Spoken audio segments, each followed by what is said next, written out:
You're listening to Leading Victory, a podcast where we ask what makes you come alive and infuse you with the inspiration and courage to take action to live your victories, both big and small. I'm your host, Amanda Nicole. Have you ever met someone who, despite the things that life throws at them, they have the ability to overcome and rise up and live life with joy? If you've ever wanted to peek inside the life of someone with that kind of resilience, keep listening. Our guest today has some major quotables, and you are going to love this episode and all of the inspiration and tidbits that it gives you. Enjoy the show. Today, I am welcoming my dear friend, Lauren. Lauren and I have known each other for the better part of a decade, actually. Lauren comes to you as a former third grade teacher and a former gym owner. She now works as a firefighter and an EMT with a local Fort Collins department. She is also the most amazing competitive CrossFitter, and she recently started something called Tactical Games. It's so fun to watch her grow and lead her life with victory. She's passionate about nutrition and meal prepping, and she's got this fun cookbook in the works. Her husband, Michael, and their dog, Buddy, live in Loveland, Colorado. We love running into each other in coffee shops, and that's actually where this conversation set up. I heard a piece of her story of what has happened over the past decade, and she is the example of integrity, endurance, and overcoming. Lauren, you just inspire me so much. Watching your journey gives hope that there's so much purpose in continuing to get up every day and fight for what you stand for. Tell me a little bit about what helps you move into each day the way that you do with such optimism. I do love positivity. That's something I've known for my entire life. I love smiling. Smiling's my favorite. And taking joy in a lot of things and being a light in this world. A lot of people have told me I'm that for them. Over the last couple of years, I've realized how much I need to be that for myself and pour more into my bucket. The amount that's been able to bring me to give back to other people has been really cool. We give and give and give, and we promise others things, and we commit to others. When it comes back to us committing to ourselves and loving and respecting ourselves, that's harder. So important. Over the course of teaching, and I even did some overseas teaching and loved it. Love kids, their positivity, view of the world. But I couldn't help but think I needed more. I was doing CrossFit at the time. And I was like, coaching is teaching, but fitness. I started to combine those two loves together, which brought me so much joy. But again, I was giving so hard and lost track of taking care of myself and finding purpose in my daily life. Like you said, getting out of bed. I left a really bad relationship too. I was married for a long time. We were high school sweethearts. I realized how much I was doing that with him. I gave so much to him and I got nothing in return. I realized that wasn't right and I deserved better for myself. When I left him, I was in a real bad way, like homeless, broke, all those things. I had a large support system, but I also had to fend for myself and work hard. Looking back on those moments, I realized that the reason I got out of bed was because I want more. I want my reality, the woman that I see myself in a year from now, and 5 years from now, and 10 years from now, to be proud of me. And that's honestly what gets me up, is knowing that she deserves me. She deserves me to do more and be better for her. Because every moment you live, you realize you were that person 5 years ago. And was she doing right by you? Was she keeping promises? Was she committed? And if you can't answer that question with, yeah, I considered myself on a daily basis and who I wanted to be and what I wanted with my life, then that was where I started to make changes of like, ooh, I'm not sure that's what I wanted. So that led me down the path of firefighting and finding more purpose and helping others, filling my bucket with my fitness and nutrition and self-love and self-care and my relationships, and giving back to me more than I gave to other people, because that's what we need to do. We need to put on our air mask before we put on others, you know? So much easier said than done because of the narrative that happens around that. I love that we met at a random Valentine's event when you were with your first husband at the Wolverine Put, or What? this place doesn't even do this community dinner anymore.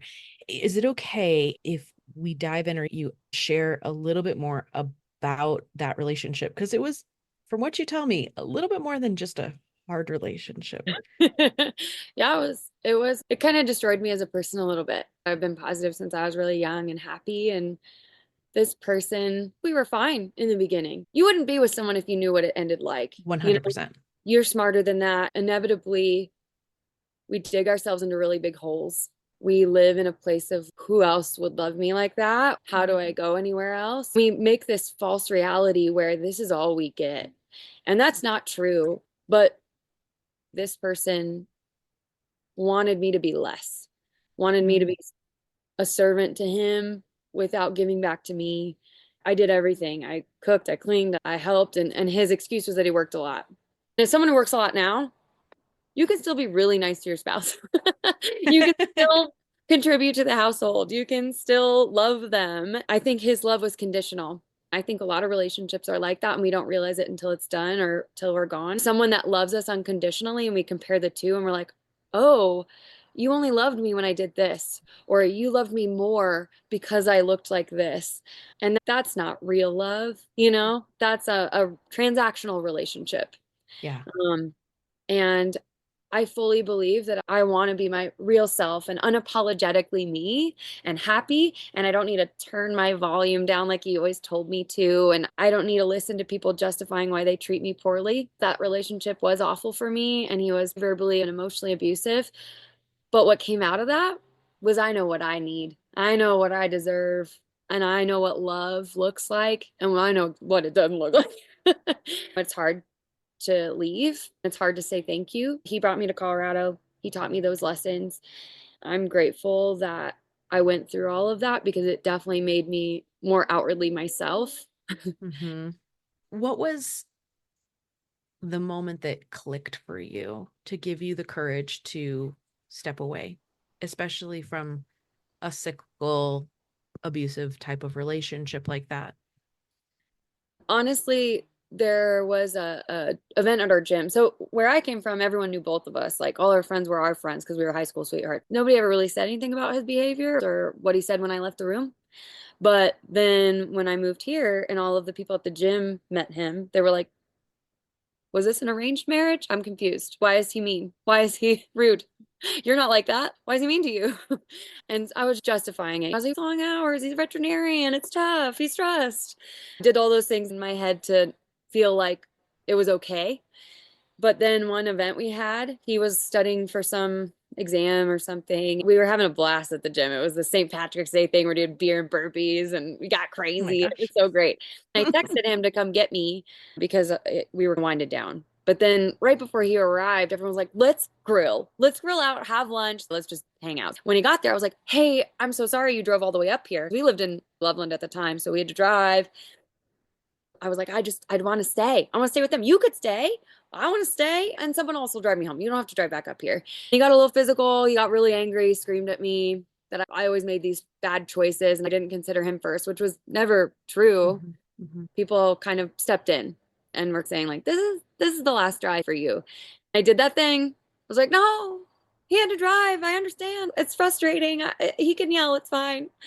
But it wasn't fine. That was the true moment where I think their reaction hit me hard. I thought about that from then on out. A person in my life told me that I should write down everything I need, everything I want in my life, in both a partner and my goals and dreams, and then sit down and ask him if he can give me those things. Realistically, we did that. We went to marriage counseling.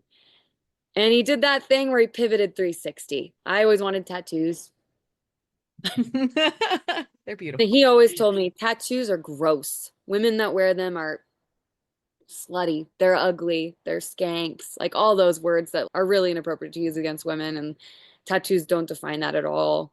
But when I brought him this, I want tattoos. I want art on my body. He was like, well, fine, get them. I don't care.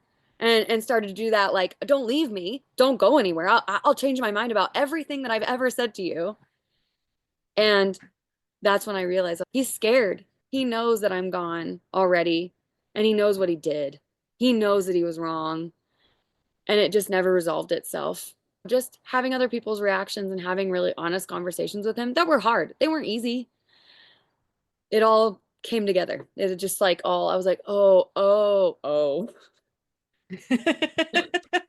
That's such a great way. Uh, and the step that you made was so bold because you came away with essentially nothing. Nothing. Yeah, Nothing. he went, I was going to work when I finally gave my ring back and said, I'm done. I went to work and he went to the bank. He took everything. He left Oh, me a $500 check on the kitchen counter, gave me 2 hours to get what I could out. I didn't have a place to stay. I had a truckload of plastic tubs with my belongings in it and $500 to my name, which I had saved up about $40,000. So I lost my savings. right. Yeah. Wow. Talk about rebuilding. That's not an experience that many people have. Mhm. But you had Crumbling to the ground. crumbling to the ground. It's almost like a punishment for expressing your voice and what you wanted. Which isn't a good lesson, right? You think that your boldness and courage would be redeemed with, oh, that makes sense, and you get all this stuff.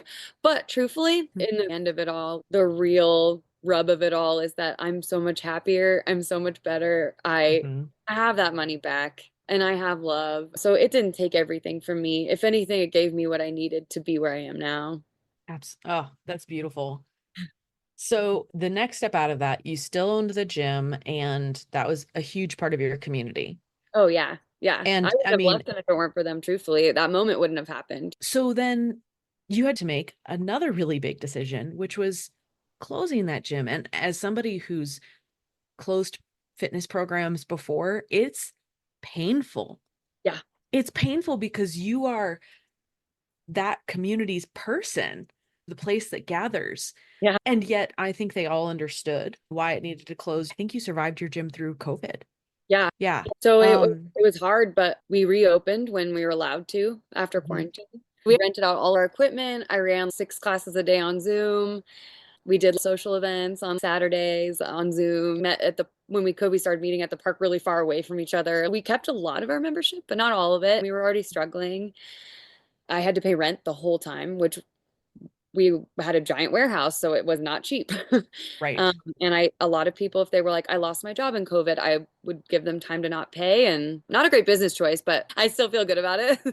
So we weren't making money, and I inevitably broke my lease at my own apartment and moved into the gym because that's all I could think of to keep going. Bills started piling up again, and I couldn't afford food anymore. I kept it from a lot of people, but they were like, this seems really hard when a lot of people still didn't come back. It was bittersweet. Everyone knew it was the right choice for me, but there's still people to this day that like they're like, if I win the lottery, I'm giving it to you so you can reopen a gym. People were really dedicated, and there are people that say they've never found anything like what we had. I don't think you could recreate it. It was Yeah. perfect. It was everything we all needed. It was so hard, but here I am now, and I Mhm. wouldn't be doing anything else. Firefighting is the best job ever. Yeah. And what's so cool about the CrossFit community to me is that even when one box shuts down, there's another you can find because it's like the essence, right? It's the Oh, yeah. essence of the heart behind the drive. Through this process, it was so fun to watch you meet the love of your life, your your sweet mustache husband, Almost got you. and your mustache man. You already knew going into that what it was that you needed Hmm. because somebody had challenged you to make that list, Yeah, right? I still have it. Was there anything that you overcame that really anchored for you that, yes, this is what I deserve? Because the interesting narrative when we can learn from our past mistakes, or if we don't learn, we tend to repeat them until we learn it. That's the beautiful gift of the universe that we have. How did you allow yourself to really receive that? How did you allow that? process? Our love was a slow love. When I left my ex-husband and I was inevitably homeless, my now husband owned the gym at the time and I was helping run it. He let me store my stuff at the gym. I was like, please, can I store my stuff and sleep on the couch in the back until I figure things out? He let me, and it was like 2 weeks in, and we didn't have air conditioning, and it was super hot. It was awful. And one day while I was coaching a class, he got all my stuff out of that closet and took it to his house, put it in a spare room. When I got done coaching, I was like, where's my stuff? He was like, you're staying with me now. It doesn't make sense for you to stay at a gym. I have an empty room. There's already another girl staying there that got kicked out by her roommate. So she's like, you can stay with, Dawn's in one room. I'm in one room. You can stay as long as you need. It's not a big deal. And we hung out more on a personal level.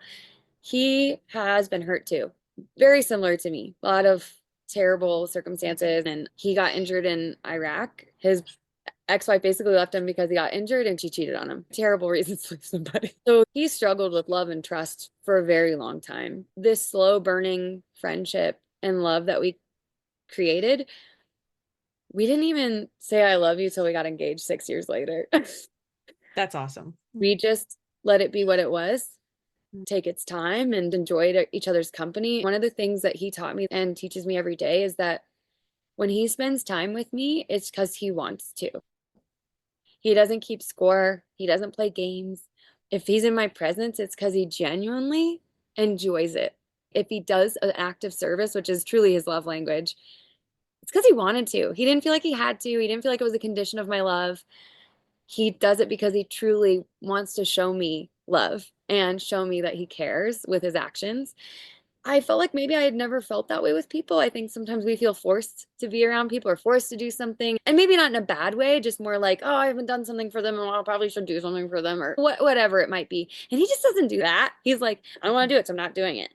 But then he does so much. And so you're like, Right. oh, and it's like with his coaching was the same. If he gave you a compliment, like, that was a beautiful squat, you were like, oh, that must have been the prettiest squat on the planet because, oh, what he says he means, all that stuff. That was what I realized I needed. I needed somebody that didn't play this passive aggressive thing with you, that didn't bring up past mistakes you've made in an argument a year later because you did something wrong. No, he lives so in the moment and so with you when you're with him. He treats me with the utmost respect, seeing me go through all this hard times, all these good times, and running a business together. He took a 2-year sabbatical, and I took a solo ownership of the gym, and he built out a van, traveled around the United States, visited every national park, and boy, he'd be in Virginia, and he'd text me and be like, "What are you doing this weekend? I need to see you." I knew he wanted to. Then he moved to Montana to get a more steady job, which meant he couldn't see me as much. Within 3 months, he was like, I didn't realize how much I couldn't live without you. He proposed and said he loved me for the first time. We had never held hands. We didn't kiss in public. We had a very passionate relationship, mind you, but we never outwardly called it anything. We never outwardly told people. So it was kind of a shock for a lot of people. Like my family didn't know, my close friends knew, but everyone else didn't. It was mind blowing. They think we're very public nowadays with our feelings, thoughts, and relationships. And so for someone to keep a relationship pretty much secret for 6 years was wild. But I think it's what made us great. There was no drama. We didn't have to tell anybody about it. We were us and only us. It's more real than I've ever felt any emotion in my life. I don't know how that plays out in other people's lives. I'm not sure what that would look like. But I would definitely say you should look for those times and moments where it it feels real. That's really good. And you can't describe it when you see something real, even for yourself, you not even just in relationship, but something that's for you. Mm-hmm. It's hard to put into words. It just feels right. I believe that you inspire women to do that because you do it yourself. I know that Michael inspired getting into the tactical games. Did he play a role in becoming a firefighter? Because when I closed the gym, a lot of firefighters we knew, specifically the ones that were at the gym, said, "Hey, PFA's hiring. You'd be a great firefighter. You should do it." I always thought it sounded super cool. They do everything, much like the CrossFit mentality of being a generalist and being just overall good at stuff. Everything from handstands to weightlifting to running, all that stuff. That was appealing to me. I was like, oh, I can rescue people in water and I can put out fires and do medical stuff, do CPR and save someone from a heart attack. Oh, that's great. That sounds like so many things to get good at and work And on. deliver babies. Deliver babies. But, so all of that always sounded appealing to me. I just never thought I was capable. I was like, I don't have certifications. I didn't have my EMT. I didn't really know much about firefighting. I just knew it was cool. They were super passionate about it. So when I started looking into it, he was like, why not? And I was like, why not? So immediately I enrolled in an EMT class in LA. I had to live there for a month. We sold all of our equipment from the gym. I took that money and rented an Airbnb in LA for a month, paid for a UCLA accelerated EMT course. Without my husband's support, that would have been impossible. I had a dog at home. I needed to fly out there. I needed that support of making it happen. And so he was just like, go, get out there, go do it. I also had to drive out to Kansas to do my physical ability tests. And he drove me out there so I could rest and get ready for it. And he could support me. And that's what I was meaning by he's an actions person. He doesn't just say he loves me or, oh, I support you. No, no, no. He takes upon himself to actively support me and actively do what I'm asking for. And even what I'm not asking for, I didn't know I needed. Along the journey, he let me do mock interviews and prep with him. Even when I did get hired through Academy, that's brutal. You're just broken and tired. And he made me food, took care of me, and bought me Epsom salts. Every single step of the way, even when it felt like I couldn't and I wasn't capable, he was that person that told me I could. I could visualize me as a firefighter. I saw Mhm. myself in her uniform, saving lives and doing the thing. And I wanted it for her. Mhm. I wanted her to be proud of how hard I put in that work to get the job and then work hard at the job. Gosh, I love that. I really want to hit on the fact that this all started because you took the bold step and belief for your own life. Yes, Hmm. it was in the context of community. On Monday, we talked about Brene Brown's definition of integrity, of choosing courage over comfort and choosing what's right over what's fun, faster, or easy, and practicing your values, not just professing them. You certainly did not stay comfortable, and it may have been the end of you because you were in some pretty significant depression and anxiety at that time. Yeah, because I lost my people and my place. I mean, I was there 12 hours a day. Those were my people. That was my place. And that was what I knew. And it was my purpose for so long. Mhm. And then even I worked towards getting a head coach position at one of the most premier gyms in Boulder. The owner of CrossFit owns that gym. I was like, I'll just keep it up. I'll keep going. I'm good at this. I should keep doing it. Then I realized, where do you go from being the owner and head coach at your own gym with your own rules and your own preferences? Do you step down to just a head coach at someone else's gym? That hit me hard, especially when I was losing everything, trying to replace it with someone else's thing. It would have been comfortable, right? It was something I knew and it would have been okay, I guess. But the more I thought about it, I realized it would have let me down, Mm. like seeing myself as a coach there and Yeah. seeing that person and being like, this isn't even your place anymore. You're just a pawn here. And I didn't want that. Stepping into the firefighting role and trying to get my EMT, I don't have medical experience. So all of that was definitely a leap, a big leap, an Evil Knievel type leap for me. And it was hard. And I think a lot of people, including myself, we're perfectionists in a way. We don't want to fail. Like failing sucks. And so going into something you don't know anything about, or if you're even capable of it, with the fear of failure behind your back, it's scary. And I let myself be like, but that's not going to happen. I'm going to work so hard it can't happen. I let go of the perfectionist part of me. I let go of the part of me that was hoping for success and just said it's going to happen. If I fail, whatever, something else will come up and I'll make it work and Michael and I will make it work. But if I go into this with fear, it's holding me back. It's a filter of everything I'm going to do. So I just said, you know, F it. I'm just going Yeah. to do it. I had a moment on my couch when I hit the button to apply for EMT school. I was just like, I'm doing this. I'm doing this. And then drove out that week to do the CPAT before I flew out to LA. I dove headfirst with no fear. Yeah. I had to let go of a lot of that. Speaking of your tattoos, you have a quote that you live by that inspires you. This too shall pass. Tell me about how that's a quote that you live by. Yeah, so that actually started when I started therapy when I was really young. I actually have OCD, not that I'm a perfectionist OCD, but the actual like real one where you have like tics and triggers and things like that. And so I've been in therapy since I was really young. When I got older, I really struggled with depression. It runs in my family real hard, and so does anxiety. So we came up with that because one of the things I really struggled with was those moments that are hard and you just keep playing them out and you just spiral so hard. I think we all do that to some degree, right? I mean, there were days when I'd wave to someone I knew and someone behind them would wave, and I'm like, now that person thinks I'm a weirdo.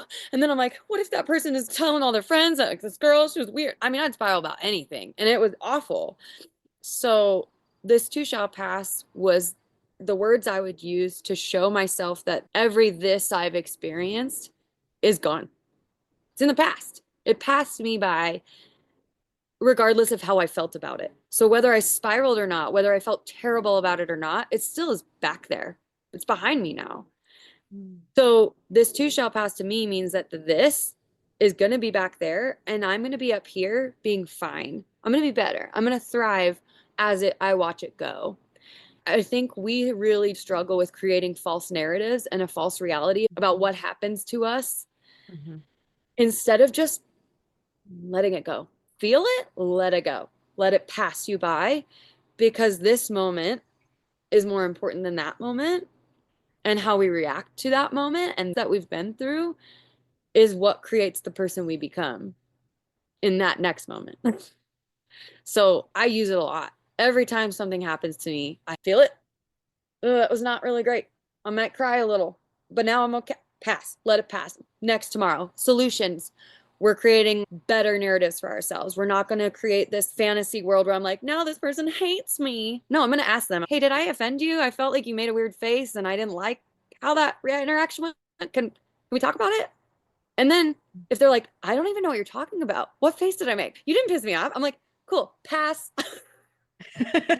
You don't even play it through anymore. Let it go. And sometimes it does take action to let it pass, but knowing that I have to be the one to do that. Otherwise, I just sit in it and it doesn't go anywhere. Has there been anything that's been a key factor that has allowed you to develop your endurance and your vision and your character? Yeah, I think my mindset about stuff, having those internal conversations, like that kind of full blown TED talk with myself about what I want my situation to look like and how I want to feel. Yeah. I think we do have a lot of talks with ourselves. We have a lot of words to say about what we do. And Michael and I, my husband, we were even just talking about this last night because I'm going to ramp up my training and I'm going to ramp up my nutrition. And I've been wanting to do that for a long time. I've been having this inner dialogue of really want that for myself. I want to do this and I want to look like this and I want to train like this so I can do these things. And it just sits there like that. And I keep being like, but I want to do that. It takes a mindset of, so why aren't you? What's holding you back? What you have the resources. You could Google it. You could look on Instagram for inspiration, but you're just sitting on the thought of, I wish I could. But what mindset does is turns those wishes into true actions, right? What I've developed over the years is a mindset of being able to take those things and being like, I said that one too many times in my head for it not to come real. I need that to come out of my head into this world. I've been really good about that recently. I was like, why am I not doing that? I better start doing it. Making sure that I take things in my head and habits and turn them into actions and actually do them and then do them consistently. I think that's the hardest part, right? Because the best day of a goal is the day you start it. Well, you say it out loud, right? You're like, I'm going to lose 50 pounds. Wow, awesome, feeling good, have a goal. You know what the next day is? The harder day. And the next day after that is a harder day. And every day after that becomes a harder day. And the goal seems a little less, you're like, do I really want that? Because it's getting harder every day. But if you can last in your mindset every single day, knowing that that girl that was so excited to be like, I'm going to win next year, I'm going to win this thing, that was a good day. The next good day is going to be the day it happens. Everything in between is Mm. just work. It's just action on that mindset and being like, remember those two people. Remember her and what she wanted and what she's going to look like when she's like, I won. And whatever that looks like, losing weight, fixing your nutrition, getting outside more, reading more books, whatever that looks like. The day you say, I'm going to read more books, and the day you finish your first book that you haven't finished in 10 years, those two people, that has a lot of work in between. I think that's the most amazing recap of the habits of thinking around building in the millimeters. Mhm. And the only way to increase confidence is through action. Mhm. What advice would you give to anyone who is going through a similar struggle that you've experienced your victory in? I think just one day at a time. The same reason that goals take time and work is that time is a factor in all of those things. We don't fix things right away. We don't get our goals right away. Mhm. Like it took me a long time to build my bank account back up. And if I had just given up and been like, I guess I'm just broke now, and it took saving money and it was $1 at a time, I swear. But $1 a day in a year's $365. For every little bit of things we want in our lives, it's one step. It's climbing the incline one step at a time. You can't just jump up there. You can't just make it happen right now. In a world of instant gratification and pristine, perfect Instagram profiles, we always think that, well, I can't get there. I can't do that. And then you ask yourself, why not? And you say, why not? You take mind, put it down on paper, take it out of your head, and then you make a plan to go one step at a time. And they don't have to be big. Like they always say, how do you eat an elephant? One bite at a time. It's true and it's hard and it sucks because we want it right now. And we're so excited right now to Mhm. open the business or to get back to square one or to get off our meds or whatever it is. But that's not realistic. I think it's important to give yourself grace, but also be a little hard on yourself. Don't let that step be backwards. Let it be forward and let each day be forward. If you accidentally take a step back or old habits die hard kind of situation, don't let that be the thing that slides you back down the hill. Let it be that step. Oop, catch yourself. One more step forward the next day. Maybe even two steps forward the next day. So yeah, I think bite-sized pieces is the best thing I can say. Take it one little bit. So when you achieve that victory, you become that woman. How have you learned to celebrate yourself? What does that look like? Well, I think loving myself for sure. I am not apologizing for myself. I think old me was very apologetic for, I'm sorry for existing. I'm sorry for taking up space. I'm sorry I was in your way. I'm sorry I made you feel away. Super apologetic about everything. And I don't do that to myself anymore. I live loud, like scream from the mountaintops. Every little thing is a win. Like every time I eat my meal prep instead of going out to eat, every time I complete a workout this morning, I literally stood there and I was like, way to go, lady. You did it. And it's those little wins that kind of coincide with those little small steps we're taking. And if we don't celebrate every one of those little things, it feels worthless. It kind of feels like, well, what have I really done? Oh, you did something. You do something every day. You took those steps every day. And if we don't celebrate those things, it gets harder to not be excited about it, about the journey, about all those little steps. And so I celebrate myself by taking care of myself. I get my nails done every 3 weeks. Self-love, self-care. I love to take care of myself and be girly and get my hair did and get my nails did.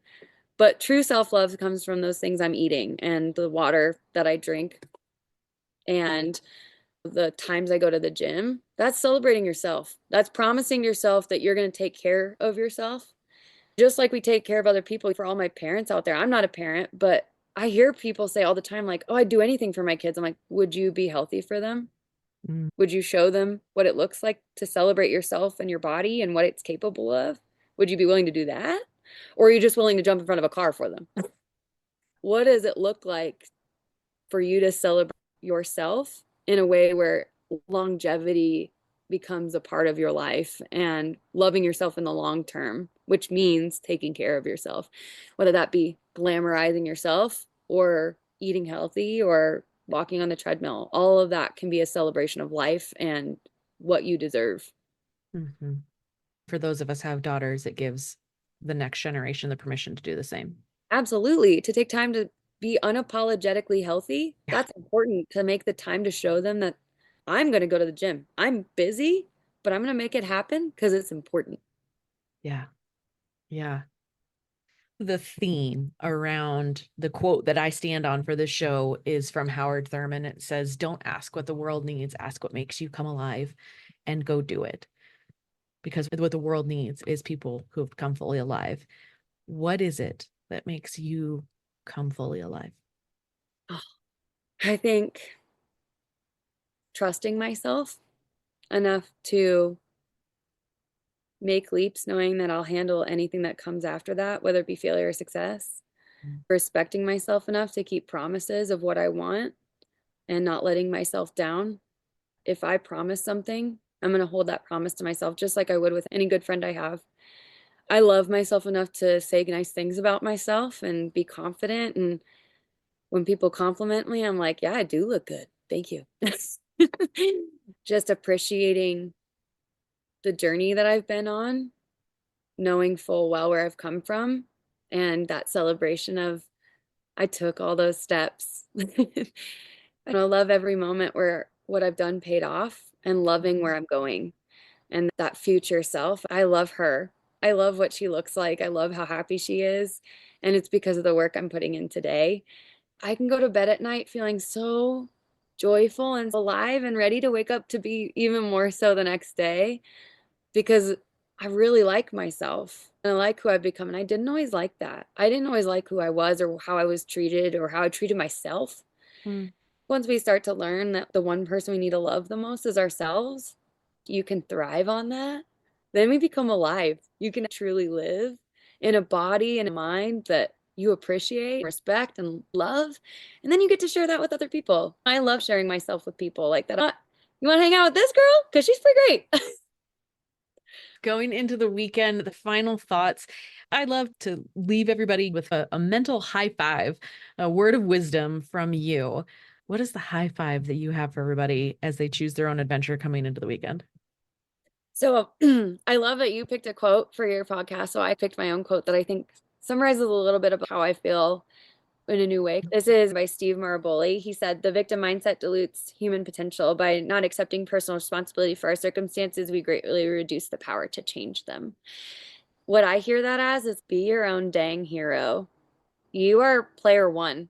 You are main character energy, but you have to choose it. You have to want it for yourself, and you have to tell yourself that these circumstances and scenarios happening to you this weekend and from here on out are things that are happening to you, and you can't control them. You can't control people or their feelings or the things that occur in this world, but you can control who you are and how you react to them. If you want to save your own life and be the hero of your own story, you got to choose it every day, every moment, every time we walk out of the house, every time we go to bed, every time we put food in our mouth, every time we want something, you got to work for it. You got to fight that good fight for yourself and be that hero. Thank you so much, Lauren. You have been such a delight to spend time with today. And I feel more than inspired. I was going to go on repeat in my head many, many times. This has been absolutely incredible. Thank you for sharing your time with me and with us this morning. Of course. I mean, you've done the same thing for me all along. I love all your posts and your positivity. And I think you're really vulnerable, which is hard in this world. And that's super cool. And it inspires a lot of us to share our own selves and our truest selves. And I love that about you. Thank you. Thank you for taking time to listen today to Leading Victory. I hope you head into the weekend with this challenge that Lauren gave us. It was the challenge that she received. Go and make a list of what it is that you want. Where do you see your life and where do you want it to be? And what's the first step that you can take towards becoming that person and advocating for your future self? Share this with a friend and go out every day and lead your own victory.